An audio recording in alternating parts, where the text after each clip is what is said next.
Goeiedag.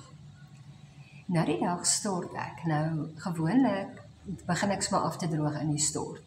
Maar op die geleentheid het ek my handdoek op die reëling vergeet en ek tree toe uit die stort uit en begin af te droog buitekant die stort.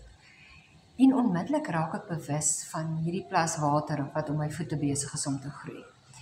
En terwyl ek afdroog, dink ek, okay, waar kom die meeste van dit vandaan? Waar moet ek eers afdroog om te keer dat die vloerpapsop nat word? Interessant genoeg is dit toe van my kop af, van my hare af. En dit het my kop natuurlik aan die dink gesit, soos gewoonlik. En ek besef toe, maar weet jy wat, baie keer is die plasse water wat vorm om my voete, ook eintlik begin dit by my kop. Want jy sien, die Bybel sê vir my, dit wat met my gedagtes aangaan, bepaal my hele lewe. En dit is so waar, want as my kop vol van haat en bitterheid en teleurstelling en negativiteit is, dan gaan daai dag vol van dit wees. Maar as my kop vol is van vreugde en genade en liefde en aanvaarding, dan spoel dit af na die res van my lyf toe.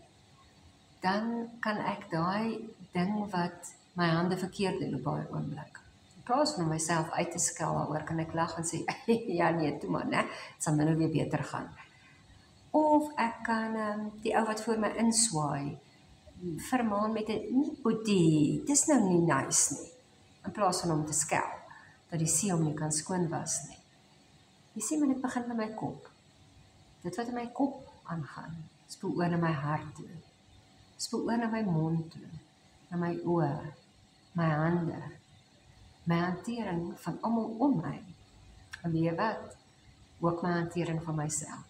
So as jy volgende keer hare droog daarop maak, so met die handdoek, dink bietjie, wat is dit wat uit jou kop uitspoel?